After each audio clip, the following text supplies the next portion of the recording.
Hi, everybody. As you guys come in, if you wouldn't mind putting yourself on mute, which I think Zoom does automatically, but just so we're not getting a ton of background noise. Oh, I see some faces. Hi, guys. Hi, Natalie Casper. Oh, I miss seeing your face in various gyms across the city. Hi, everybody else. Hi, Christy. Erica. Awesome. Oh, Cindy Kuzma coming in. Sorry, I realize this probably isn't helpful for anyone to just hear me shout out the names that you can also read for yourself on the screen. I'm just excited. I'm excited too, Kristen.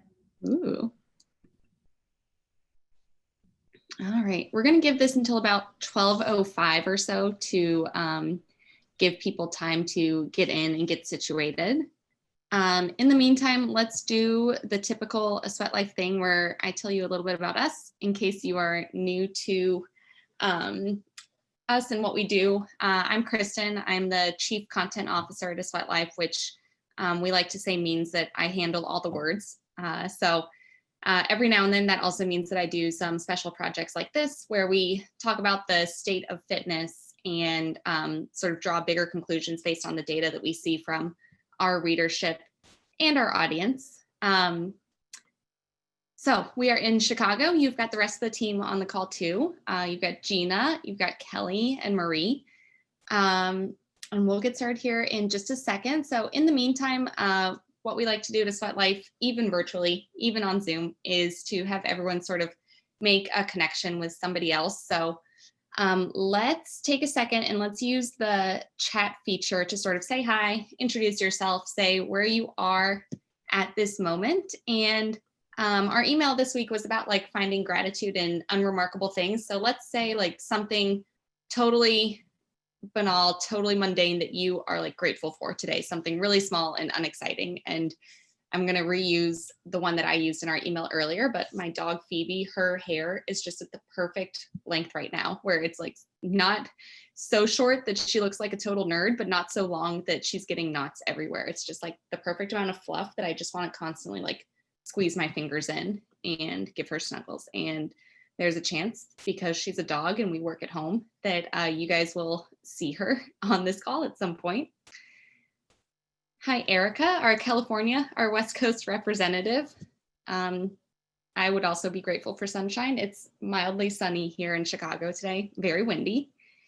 Ashley, you're in Wisconsin now? Didn't realize that, yeah. Oh, you got to teach a spin class, that's so fun. Was everyone just so excited to be there? You can just nod, yeah. Allie, hi, nice to meet you. Ooh, Earl Grey cacao tea with oat milk. That sounds very fancy. We got Caroline, good to see you. And I'm very excited that you get to spend time with your mom. That's really sweet. Gina, Maverick is not being a giant mouth breather, always good. Stephanie, coffee, yep, I've treated myself to coffee 2 days in a row. Bought, not made, which I'm grateful that I got to do. Amanda from Northern Kentucky. Oh, my dad's family is from Covington, Amanda. If that's where you are, give me a wave or a thumbs up. Yes, bourbon collection in the Woodford Reserve barrel right here. A very professional work Zoom background. Lauren, Brittany, Cheryl. Okay, I can't go through everybody here. Katie, Chris. Oh, hi, Christy. Kelly. Okay, let's go ahead and get this thing going. I think we have probably most of the participants that we're going to get. So I'm going to do that Zoom thing where I say, I'm going to share my screen. Tell me if you can see it. Always exciting. All right, here we go. So we've got the State of Fitness 2020. I'm going to go on to presenter mode. Gina, give me a thumbs up once it comes up. Yep, there it is. And then I'm going to pin my own video. No, actually, I don't know if I want to do that. Okay, so State of Fitness 2020. This is something that we have done. I think this is 4 years now that we have done the State of Fitness. But it's the 3rd edition that we've put out this year because 2020 makes absolutely no sense. And almost as soon as we can conduct these surveys, they are outdated. So we did kind of want to start with not really a disclaimer, but an acknowledgement that things are changing everywhere all the time. And what is true in Chicago might not be true in San Diego, might not be true in Kentucky. So take these findings as what is representative of our audience. And this survey that we're going to talk about today was done in October. And again, things are changing all the time. So feel free to use the chat function to kind of talk amongst yourselves as to like what you are seeing, what rings true for you, what you think is not happening in your area or in your community. We are up for all kinds of discussion. So we are excited to hear from all of you guys because this is very much a team effort here. So State of Fitness 2020. And hi, that's me. Okay. So just a little bit more about us and what gives us the right to talk to you, essentially. So like I said, this is our 4th year of hosting the State of Fitness survey. This is personally my 2nd year overseeing it. And we released our annual State of Fitness survey in March. And we quickly realized that it was outdated immediately. So we scrambled together and we did a first update in May on how the start of the pandemic was starting to affect people's fitness routines and their spend and their habits. And you can find that information. It is on our website. If you search State of Fitness COVID-19, you'll find it.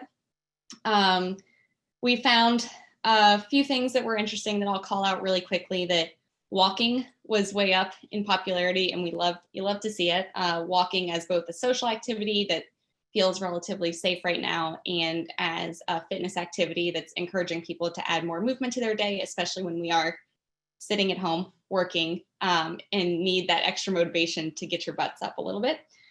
We also found that people were trying digital fitness for the first time and taking advantage. If you can think back to May, however 90 million months ago that was, there were so many digital fitness deals out there. I know Peloton was offering like a 3-month trial at one point. Probably a lot of different gym subscriptions were offering free trials that were extended. And there were just a lot of content creators out there, leaning into the opportunity of the moment and putting their content out for free in hopes that would eventually funnel people into becoming paying subscribers.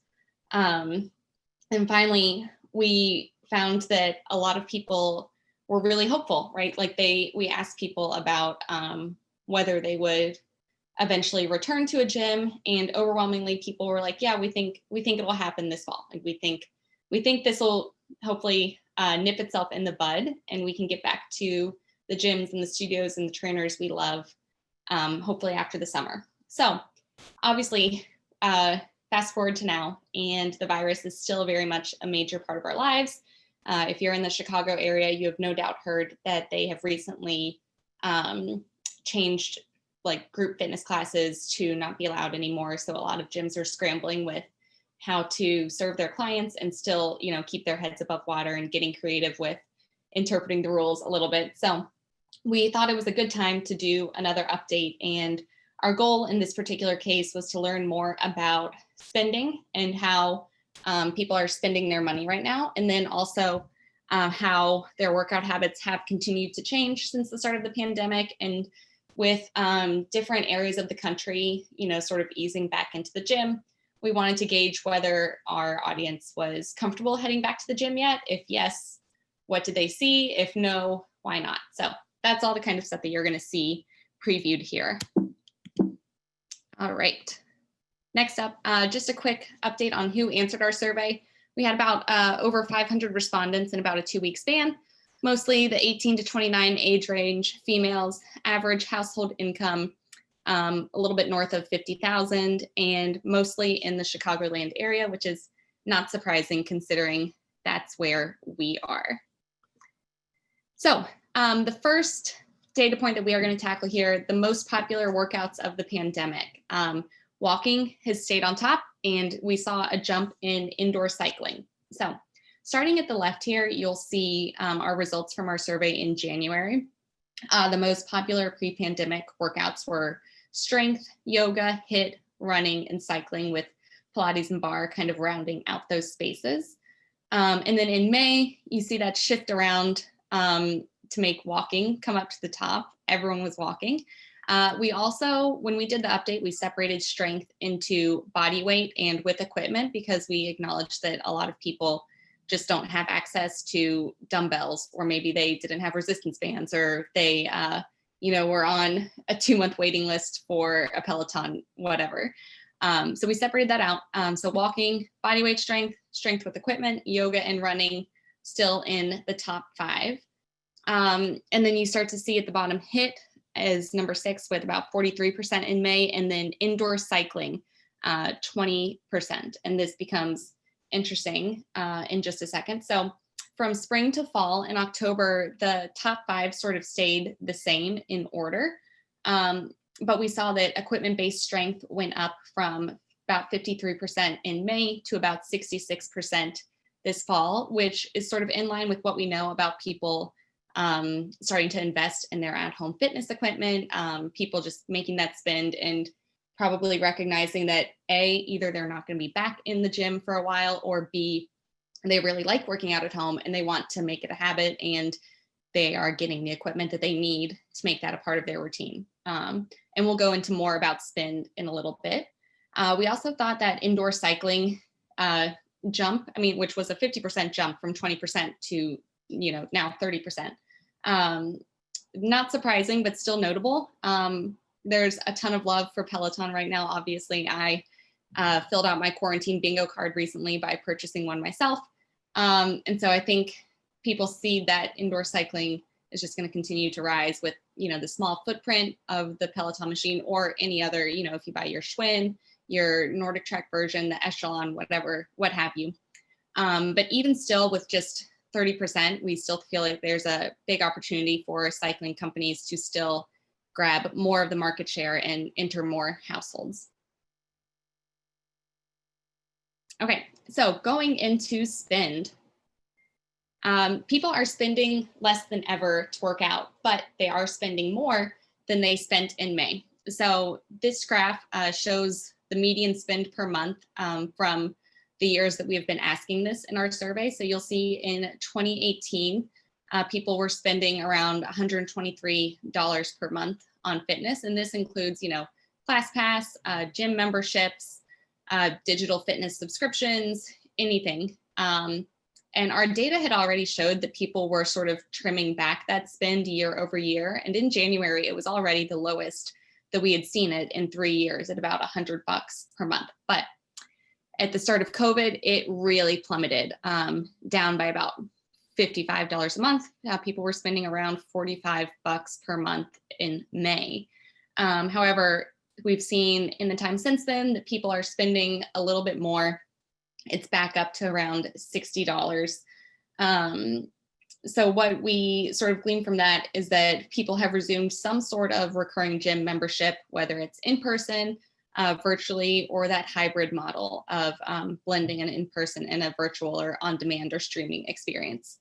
One of the things that we thought was interesting too, in conjunction with this graph, was keeping an eye on who is doing fitness totally for free. I was always impressed back in like 2018, 2019, when we asked people, how much do you spend to work out? And a select group of people said that they were doing all of it totally for free. And I was just like, wow, good for you. Could never be me. So you'll see that those numbers hovered pretty low, less than 10% across the board through January of 2020.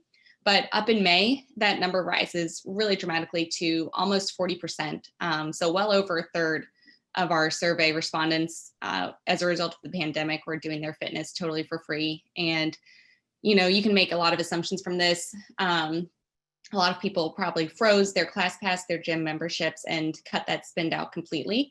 A lot of people probably were facing financial difficulties and could no longer afford any of the spend that they had previously had before the pandemic. And you probably also have people who thought that these gym shutdowns were going to be much more temporary than they were. And they're like, I'll just, do whatever I need to do for these next month or two. And, then I'll get back to the gym, or my spend will come back. And in the meantime, I just have a little extra money budgeted into my account. So In October, we are still finding that, close to a third of people are doing all of their fitness for free, which is just really interesting to us too. A couple more things.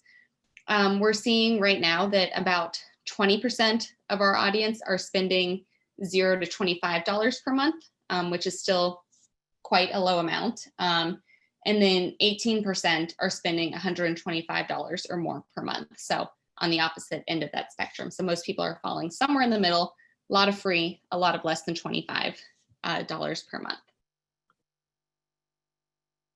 Okay, let's talk about what people have bought. So 66% of the people responding to our survey have bought at-home fitness equipment since the pandemic started.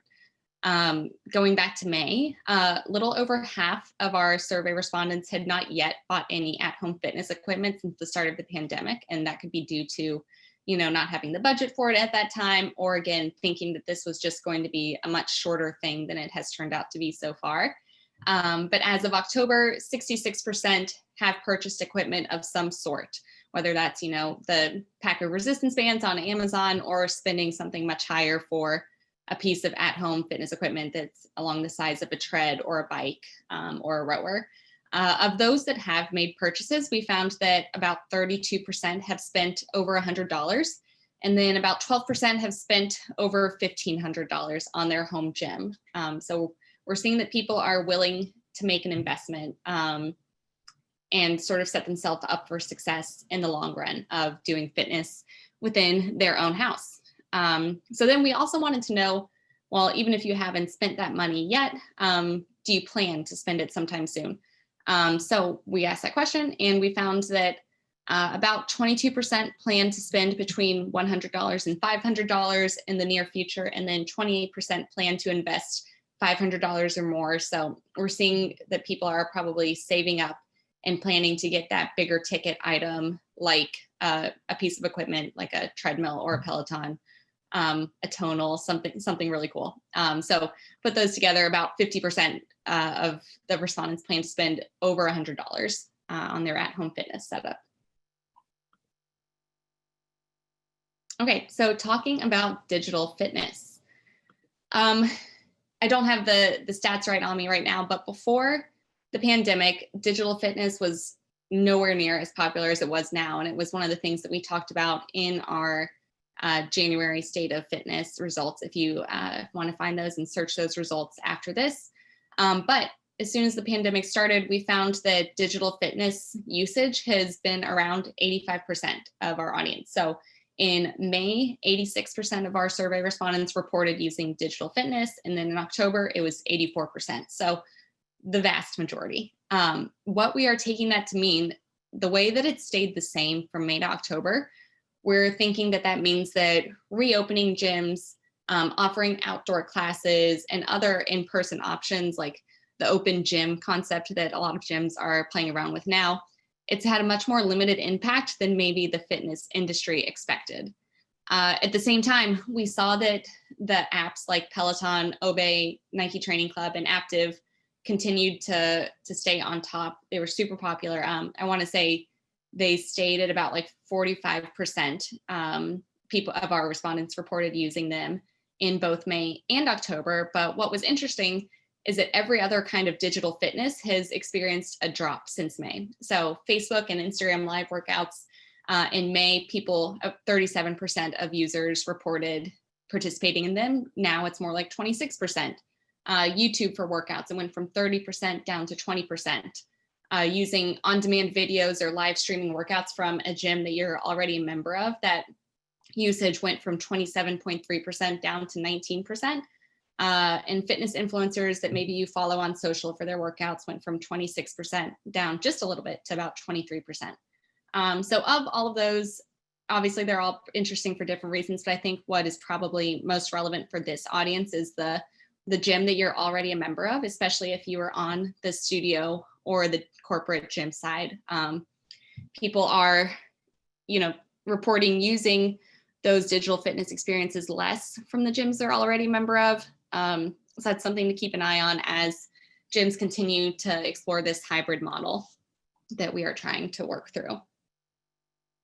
Okay, going back to the return for the gym. And again, I know I said this up at the top, but I want to say one more time that this is going to be different, probably depending on geographic location. So keep that in mind as we scroll through.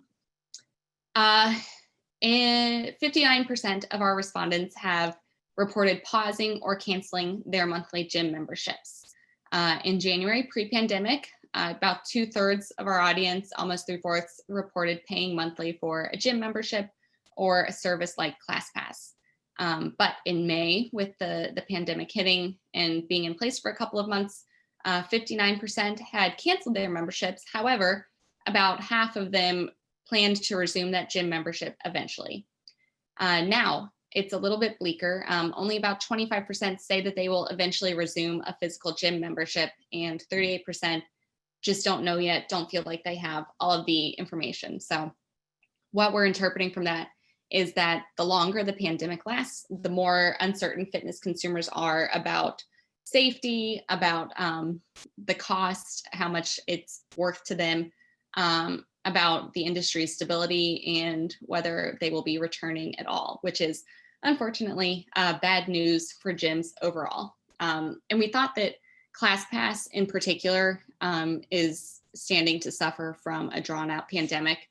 One thing that we noticed when we offered a space for comments on this question was that readers reported using ClassPass in conjunction with travel, whether it was for work or for social reasons.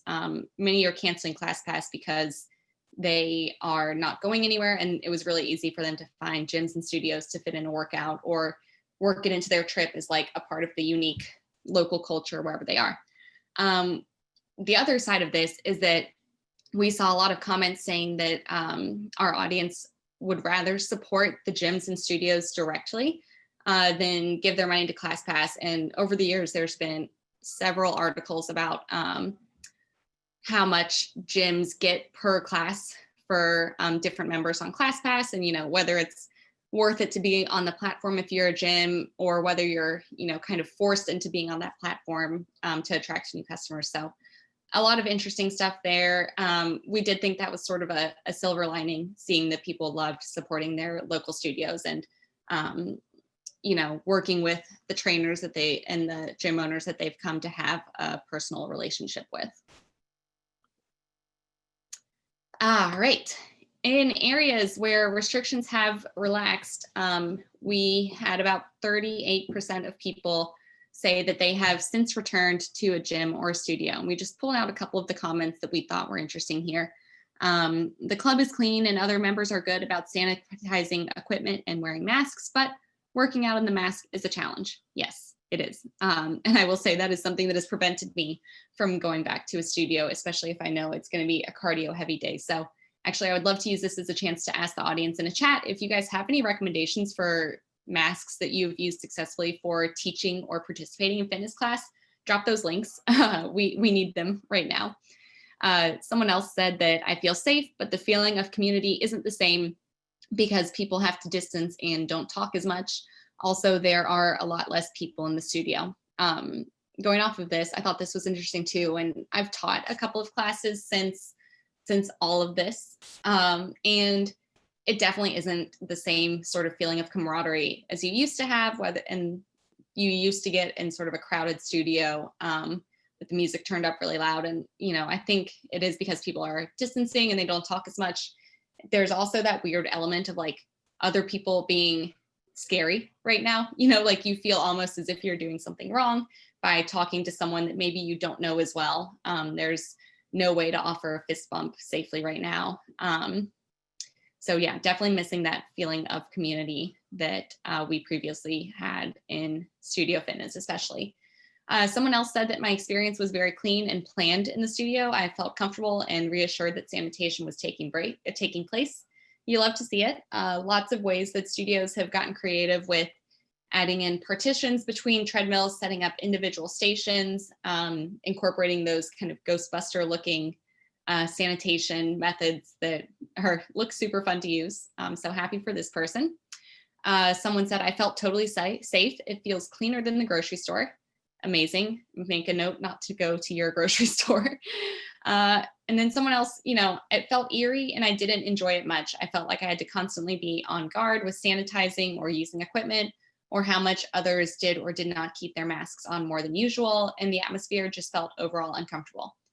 We get it. And I think a lot of people would probably relate to that same experience. If you have returned to gym or studio, or if you've been teaching regularly in the pandemic, would love to also hear you guys on the chat, or maybe in the discussion at the end of this, sort of share what your experience has been, and if there have been ways that studios have sort of maintained a good sense of community in person without letting anyone get physically too close. Please share your tips in the comments. All right, and then 61% reported not returning yet. And of those 61% who haven't returned to a gym yet, 70% have said it's because they don't feel safe. Among those comments, it doesn't feel entirely safe regardless of precautions, especially for something I can do on my own. Yes, we're definitely seeing everyone has their own different internal comfort with this, obviously, but weighing the risk versus the reward, especially depending on your household and who you live with, is something that's just highly tuned to an individual level and impossible to make blanket comfort statements with. Another one said, for everyone's safety, I want to minimize time that I spend indoors with other people who are not in my household. Yes, absolutely. Unfortunately, I don't trust people going to the gym to follow COVID protocols. And then I don't fully trust my gym to take the level of precautions that I would need to feel comfortable exercising indoors. And I've found alternative workout options that I can complete at home that are more than adequate substitutes.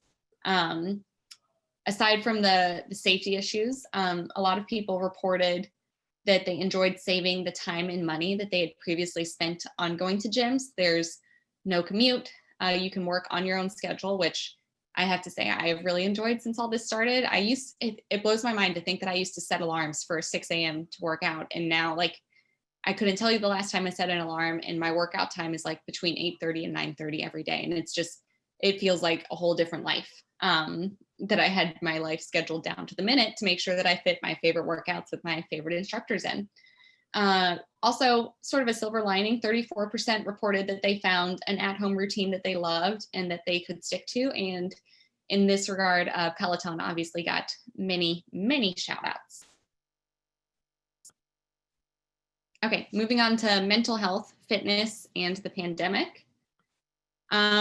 This goes back to one of the questions that we asked in May, and we asked readers to sort of compare, are you working out more, less, or about the same as you did before the pandemic? And the results were pretty evenly split.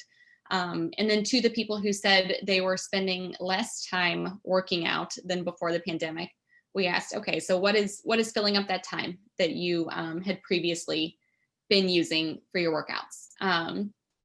In general, the results were pretty positive. In May, about 25% of people reported spending that extra time on fun activities.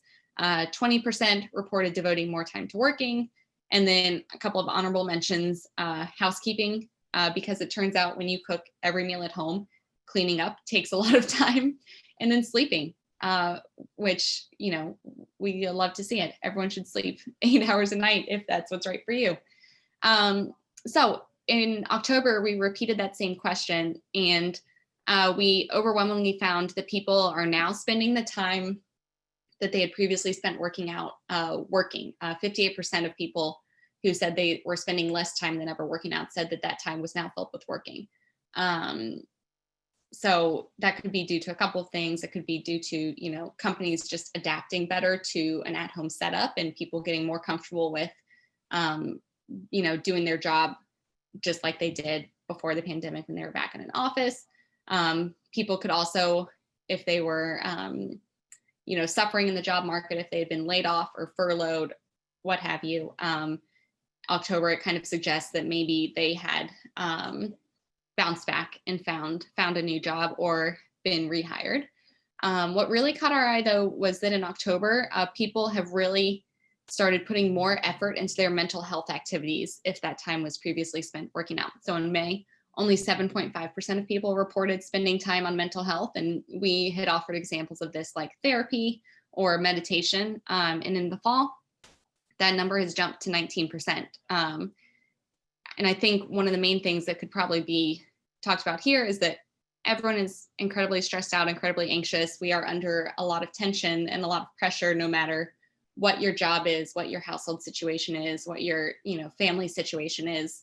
And people have been struggling with that for longer at this point. So they've been putting more effort into finding that mental health care that is right for them. I know a lot of companies have also been working to make sure that virtual teletherapy is more accessible to their employees.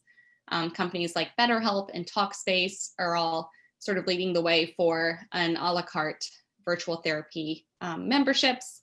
I know that my insurance has waived telehealth, like virtual therapy copays for the rest of the year. So I've been able to get my therapy sessions for free, which is huge. And that could have really made a difference in terms of people who wouldn't have found therapy accessible, whether they didn't have enough time to get to an appointment or they didn't have enough budget, because it can be really expensive if it's not in your network. But people are recognizing the importance of that, and also probably recognizing that the pandemic is, it's stretching out longer than ever. We need to put those building blocks in place to really take care of ourselves so that we can, as they say on airplanes, what are airplanes?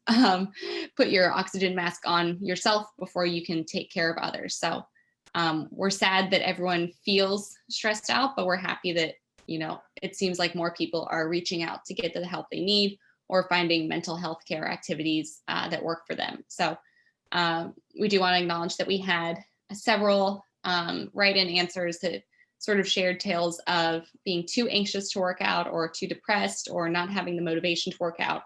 And we want to take this opportunity to remind, if that sounds like you, that we are living through a global pandemic, and this is absolutely not the time to be hard on yourself if you can't fit in a workout or adhere to, your previously scheduled life of 3 Barry's classes a week, 3 flywheel classes a week, whatever.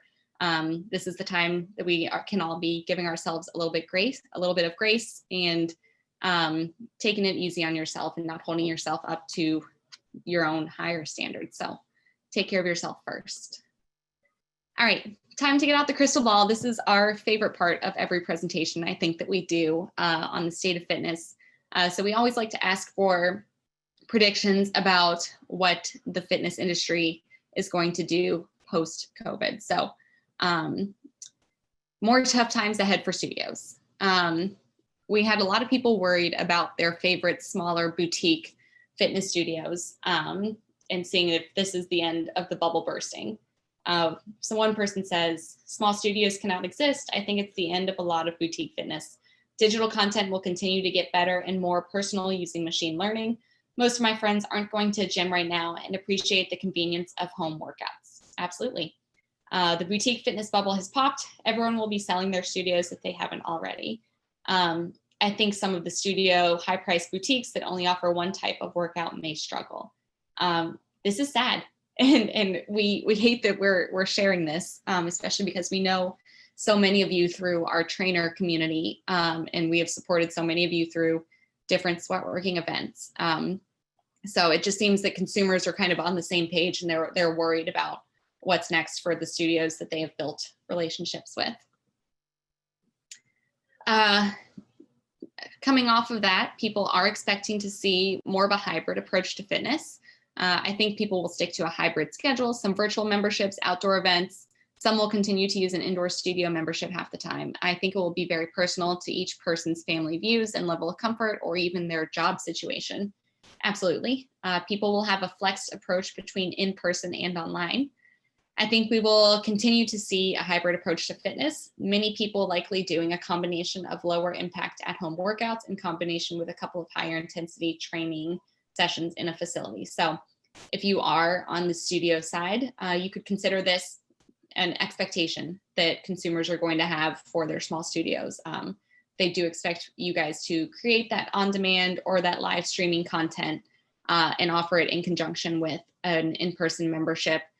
Lots of options and lots of flexibility. I think this first comment kind of nails it, that everyone is in their own very individual, very unique situation. And those blanket memberships where, you get an all-inclusive unlimited pass for 30 days at a time, those just aren't going to fit most anyone anymore. So studios have already been and need to continue to be really flexible and be ready to offer personalized solutions to clients if you want to retain them during this time. All right, and then finally, a cleaner gym. No one wants a stinky gym anymore. And even though I know the research is, I don't quite know how to phrase this, but there's research and questions about how much is passed on surfaces versus how much is passed via inhaled droplets. And I know that the majority of cases are passed via those inhaled droplets from person to person and less by touching something that someone else touched. However, to our respondents, these optics matter. They really care about the studio putting in the effort and like very clearly and obviously putting in the effort to maintain clean, separate physical spaces. So people are hopefully the increased emphasis on sanitation sticks around. I think gyms will continue to be cleaned and disinfected. Hopefully classes will be less packed at peak times. More emphasis on cleaning of equipment pre, mid, and post class. It is pretty shocking to look back at how much was shared without wiping down or disinfecting, or how people would leave a studio without cleaning their stuff. Yeah, it seems like a complete other world. And that's the presentation. I ran through that, about 30, 35 minutes, and I have not taken a stop to check the comments or check in with you guys. So let's see. Also, before we get into any comments or any sort of discussion, this recording will be put on YouTube later. And then tomorrow we will be releasing the written version of this so that you've got all the words, and I'm happy to share out this presentation as well in our thank you email. So I'm gonna let Gina, I'm gonna put you on the spot. Was there anything that came up in the chat while I was otherwise occupied that you think would make a good jumping off point for any sort of discussion? Or if anyone has any questions that you want to come off mute to ask and talk about, be brave, you can do it. Yeah, I'll jump in. I think this Stephanie's comment is what a lot of people probably were thinking. I know Boris was chatting me separately, privately. I started it, but basically the same thing. But it's essentially, Stephanie said, as a small fitness studio owner, this is hard to read. And Stephanie, we just want to acknowledge, like, we hear you, we see you, we feel the same way. And what I said to Steph, and what we can continue to reiterate, is consumers are historically very bad predictors of their own future behavior. And that's not to say that consumers don't know what's best for them, or that consumers don't understand their past behavior. They don't know the future, just like we don't know the future. So as restrictions change, as we learn new things, as studios continue to adapt, or as new technology is released, there's a very real possibility that what consumers feel today will change.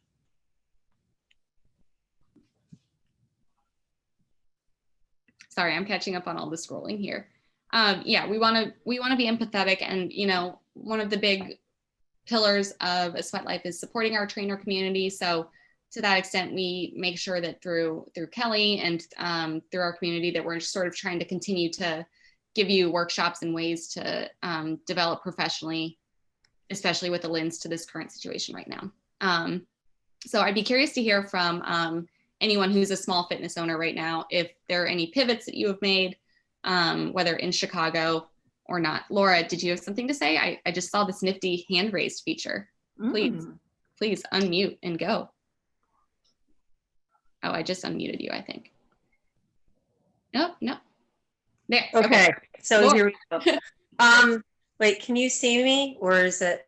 I see your hand covering your. Oh. There Sorry. you are. Okay, there we go.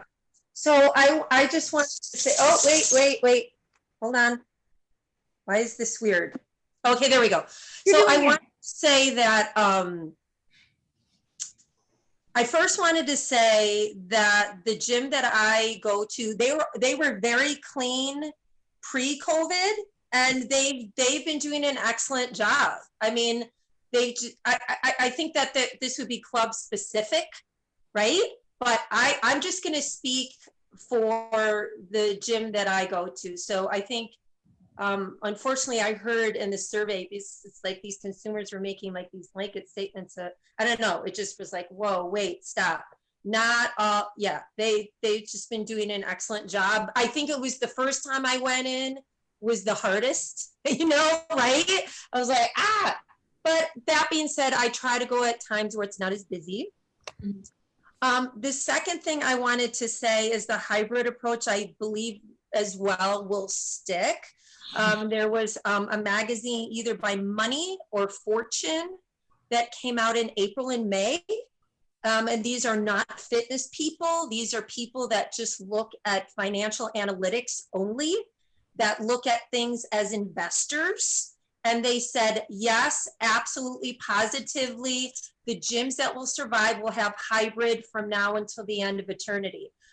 If for no other reason that once we're back to normal, which we will be, I hope and pray, that for folks who travel a lot, right? So it's yay, rah, like they can, so yeah, they said absolutely, these people who are financial people said like, yes, if you have, keep that model, like that's what's going to be your key to survival.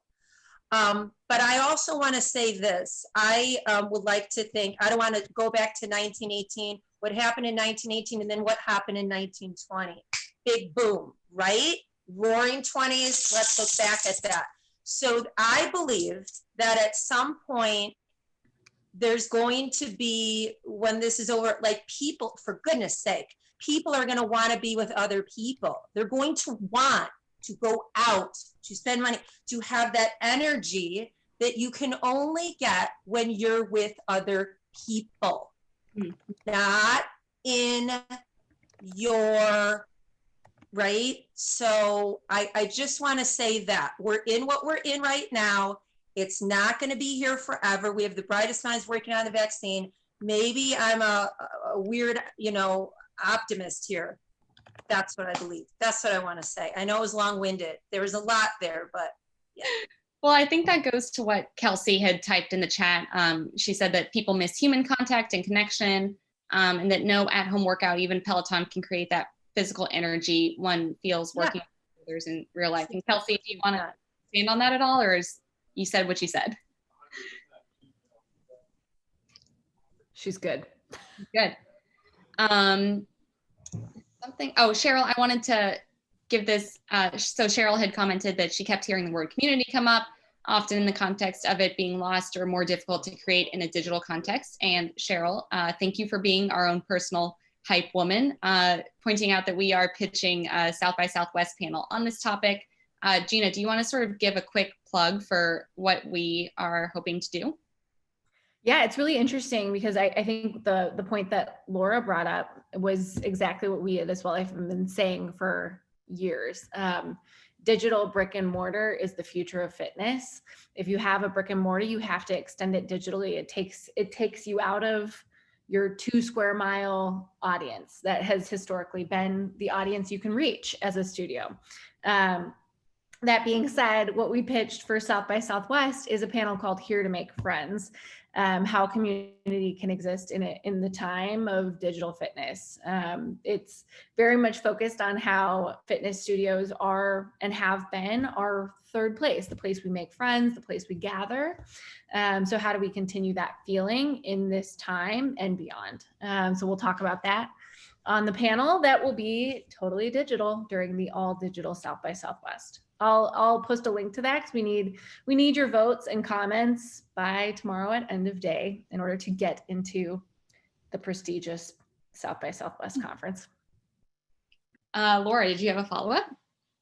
Hold on. What I wanted to say as well, because it's in my neck of the woods. It's a gym owner. I just spoke with him yesterday. He's just been so successful, pandemic notwithstanding. A suggestion for small business owners. So yes, a lot of them, and I know a lot of them personally, they're like, yay, okay, curbside pick up your kettlebells and your free weights. And so they're like, right, so they're offering their own gym equipment because like Power Systems, there's stuff on back order forever and a day. Anyway, that's great. But this gym owner took it to the next level. He does car to driveway visits of his members. And puts that on his socials, right? So he contacts them, can I come out? Can I visit?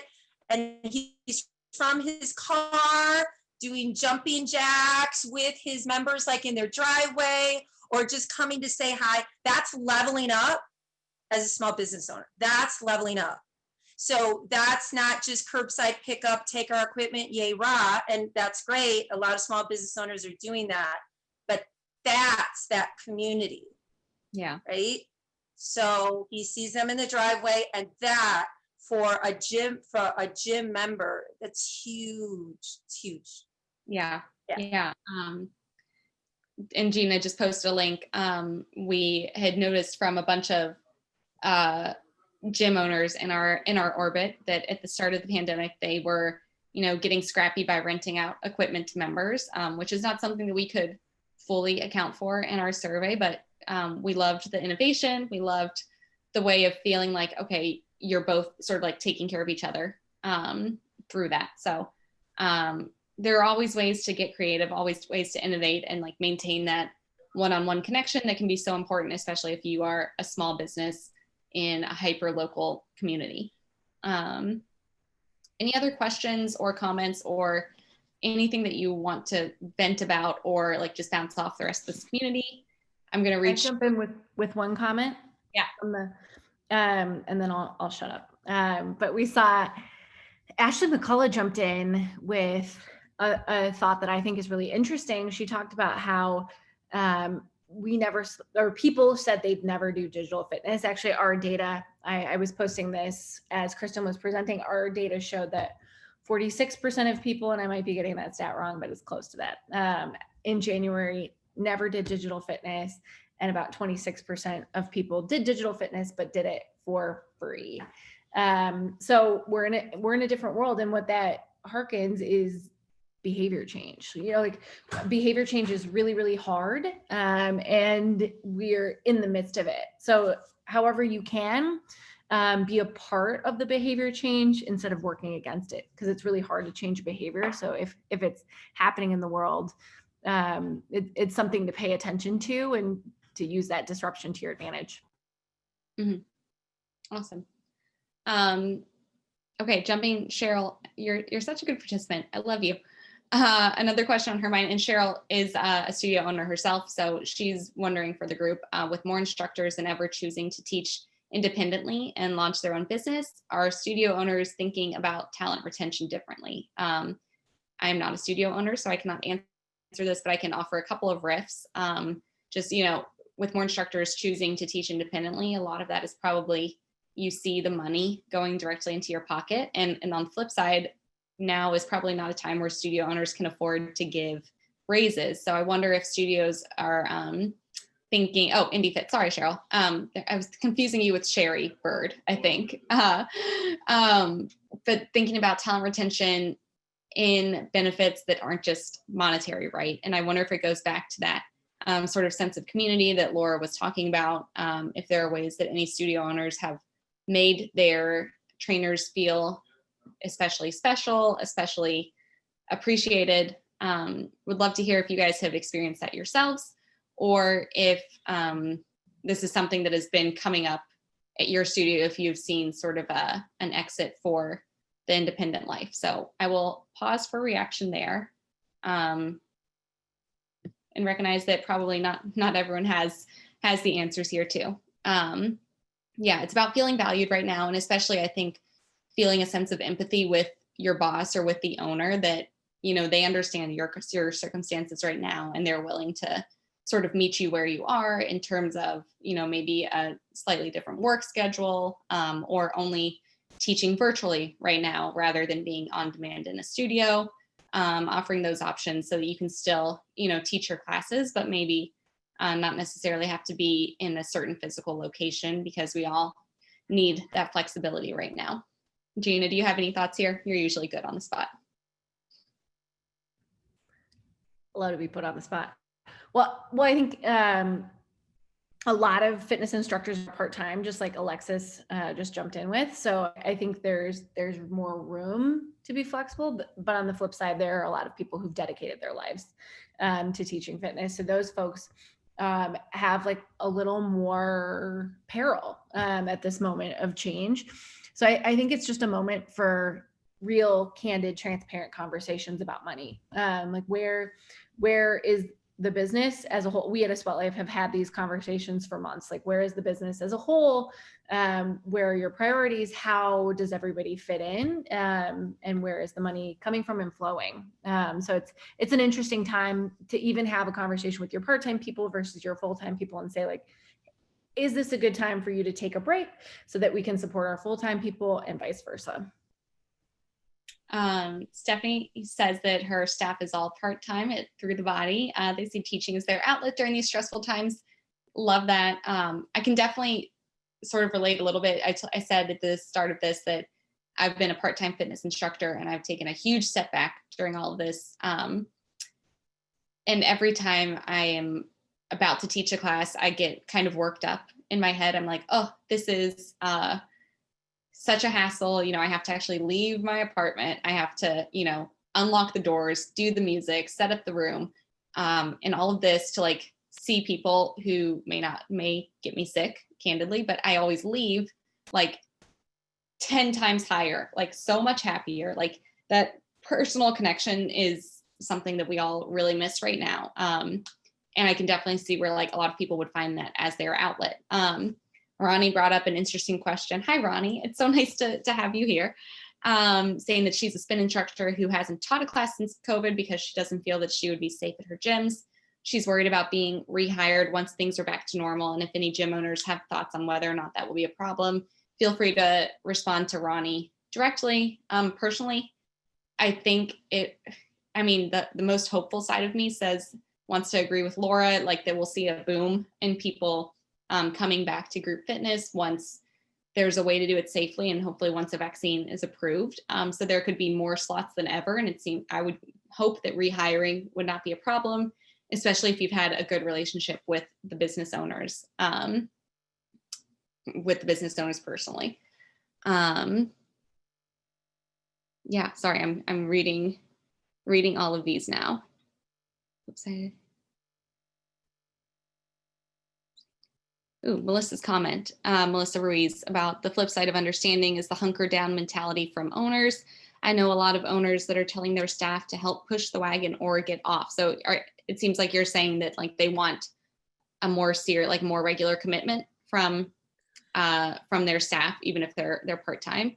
Yeah, even if part-time, I've noticed it's just because it's like a skeleton staff, it's we got to make it work. And I think the hustle mentality is kicking in. I'm in New York City too, so there's still rent to pay. And if the studio is sitting there empty, how do you pay rent plus the virtual space? So then you start selling indoor, outdoor, virtual. And you know, the regular business brain says you can't sell more than one thing at the same time, but the hustle brain is like, sell everything. Yeah. And it's push the wagon or get off. And I think 8 months into this, people have to say that, or else the business becomes really hard to sustain. Yeah, I get it. And what kind of studio are you with? Strength, you know, the like typical HIIT strength kind of pieces. Mm-hmm. And then even remodeling the gym, I noticed was kind of a difficulty there as well, because one room can only have 6 people and the other room can have 4, but we used to put 30 people in these rooms. I know.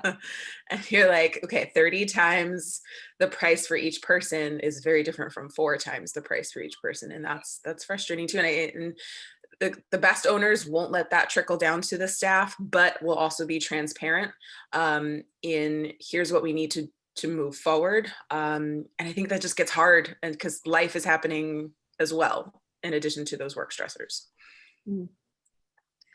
Well, sympathy for you. I know New York has had an exceptionally tough time, especially not the big box gyms. So we know it sucks. I have nothing more poignant to say than that. I'm going to bring up one more comment and then I think we'll wrap this up. Amanda said, she's seen the digital model work extremely well for some small boutique fitness studios. A couple of the studios that I belong to have been able to pivot and offer a full schedule online, which has been a great way to retain their instructors. And Amanda, if you're comfortable, you can say something. I'm curious if like they did the full schedule on any particular platform that worked well, whether it was like via Mindbody or like an Instagram live schedule, or, you know, sending out private links via whatever.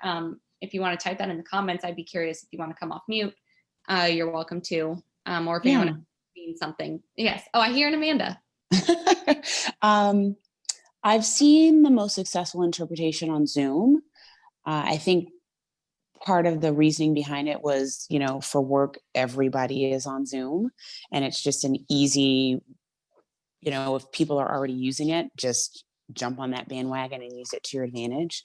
But they're able to offer a very similar experience online as they do in the actual studio. And because they are a smaller boutique studio, they know everybody by name. So, you know, much like you did when we open up this call, as people jump on, they're calling them out by name, they're watching their form on the Zoom broadcast. Everybody can kind of see what everybody else is doing. So they've managed to keep the idea and the feeling of community alive, even though it's a digital experience. Yeah. So I just wanted to offer that out as an option that has proven to be successful for some of our smaller studio owners on the call today. Yeah, thank you. And I know I said one more thing, but now I'm really saying one more thing. Boris's question. Hi, Boris, it's good to see you. About why there are more restrictions to group classes versus open gym. I think it's counterintuitive. As groups classes, the traffic can easily be controlled. I agree with you. And I think from what I've heard, it comes down more to like square footage. Has anyone else sort of interpreted that way, that like the big box gyms that are allowed to have their open gym, you know, sign up slots, they just have way more square footage per person. So there's more real estate for people to spread out. Natalie, you might know a little bit more about this at FFC, or anyone else who works at a bigger box gym, but that's sort of what I've interpreted. And Boris, you can feel free to elaborate on what you've seen. If not, Natalie, yes, it's all about the square footage. Yeah, I mean, what I've seen from all, you know, whether it's our partners or just other small boutique fitness studios, there's so many measures when people come in, like, you know, don't come in 5 minutes before a class, pre-register, extra space. Like the traffic is so controlled in small group class settings that I don't understand why. And that's, I'm not putting one against the other. By no means everybody's struggling, but I'm just surprised that now in Illinois, with these new restrictions in Illinois, why open gym but not small classes? To me, in an open gym, people kind of, they can roam freely around, you know, once they're in. Yeah. So I don't know. I don't know what the science behind it is. Just wondering. Yeah. It's tough. And I think, you know, none of us have all the answers right now. And we're hoping that by being able to come together in situations like this and sharing like what we've seen, even if it's immediately outdated as soon as we publish it, we can sort of help you guys tweak and plan and adjust. Oh yeah, interesting comment, Melissa, about what's going on in New York. It is 1:01, so we are going to wrap this up, although I feel like we could have stayed on for this for another 30 minutes. Like I said, I'll include this presentation, a link to our YouTube and a link to the slideshow in a thank you email that will be coming out, and we'll be publishing these results tomorrow on the internet, so stay tuned for all of that. Thank you guys for coming. Thank you for sharing. It's always better when you guys participate, and we love hearing your experiences. And that just gives us more opportunities to plan events and workshops that help you guys too. So thank you for showing up. Thank you for your participation, and good luck, everybody. It's going to get better. We will see you on the internet soon. Bye.